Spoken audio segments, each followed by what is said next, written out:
Baiklah, di video kali ini saya akan menjelaskan tentang kekhawatiran trauma kepala. Yang pertama saya akan menjelaskan pengertian apa itu trauma kepala. Trauma kepala adalah suatu kerusakan mekanik pada bagian kepala baik secara langsung ataupun tidak langsung yang mengakibatkan gangguan fungsi neurologis yaitu gangguan fisik, kognitif, psikososial, dan temporer maupun permanen. Yang kedua itu etiologi penyebab dari trauma kepala ini. Penyebab trauma kepala ini berdasarkan usia atau yang terkena. Yang pertama itu trauma kepala pada anak-anak biasanya terjadi oleh kejadian jatuh yang pada remaja. Pada remaja disebabkan oleh kecelakaan lalu lintas yaitu kendaraan bermotor yang pada usia lebih dari 42 tahun paling sering didirikan karena jatuh. Lalu yang ketiga saya akan menjelaskan tentang patofisiologi terjadinya trauma kepala. Trauma kepala terjadi akibat kerusakan mekanis pada kranium dan struktur di dalamnya yang menyebabkan terjadinya gangguan sementara permanen. Pada kecelakaan lalu lintas, ketika seorang melaju dengan kecepatan tinggi saat bermotor dan kemudian berhenti secara mendadak dapat mengakibatkan benturan otak di bagian tulang tengkorak pada arah yang berlawanan. Kemudian mekanisme motor terjadi secara cedera kepala mengakibatkan jejas pada struktur mikroneuron dan menyebabkan diffuse axonal injury. Adapun selanjutnya itu manifestasi klinis atau tanda-tanda terjadinya trauma kepala.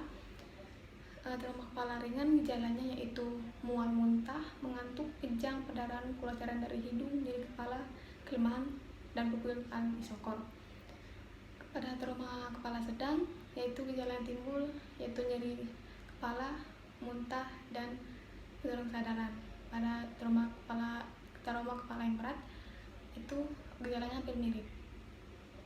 Lalu pemeriksaan diagnostiknya ada MRI, CT scan, angiografi cerebral, EEG secara berkala, foto ronsen untuk mengetahui adanya struktur pada tulang atau fraktur, terus PET untuk mengetahui adanya perubahan aktivitas metabolisme otak, lalu pemeriksaan CPS untuk mengetahui adanya pendarahan subparanoid, lalu pemeriksaan kadar elektrolit untuk memantau keseimbangan elektrolit sebagai peningkatan tekanan intrakranial.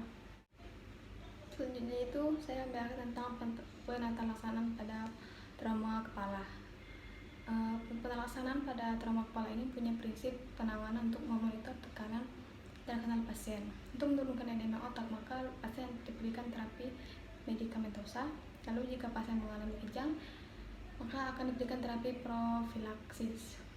Yang prinsip utama dalam melakukan menangani pasien darurat yaitu langkah primer survei dan secondary survei. Penanganan pasien trauma kepala ringan. Pada pasien ini trauma tanpa disertai dengan gangguan kesadaran, tidak anamnesa maupun gejala cerebral lain. Pasien cukup dilakukan perawatan luka. Pemeriksaan radiologi dapat dilakukan jika ada indikasi untuk mengobservasi gejala pasien. Pasien biasanya mengalami penurunan kesadaran sesaat setelah trauma kepala dan pada saat diperiksa pasien sudah sadar kembali. Nah, penanganan pada trauma kepala sedang. Penanganan pada pasien ini ditujukan pada pelaksanaan gejala, strategi kompensasi, dan modifikasi lingkungan, terapi bicara, dan okupasi untuk disfungsi kognitif dan psikoedukasi. Lalu penanganan pada trauma kepala berat, ada beberapa tindakan prioritasnya. Yang pertama, RJP, resusitasi jantung paru, meliputi airway breathing dan circulation. Airway ini untuk membebaskan jalan napas pasien dari misalnya dari lidah yang turun ke belakang dengan memposisikan kepala ekstensi. Yang kemudian itu breathing.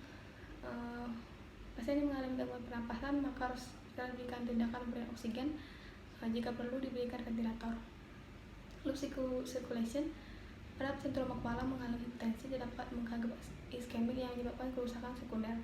Maka tindakan yang diberikan yaitu menghentikan sumber pendarahan. Lalu yang kedua selain RJP itu ada pemeriksaan fisik.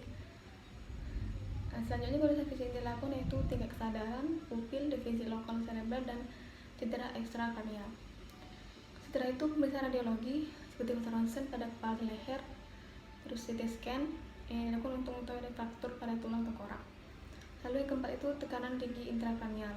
Pendidikan TIK disebabkan oleh edema cerebri, vasodilatasi, dan hematoma intrakranial. Untuk memonitor tingkat tekanan tinggi terkenal ini dapat dipasang dengan monitor TIK.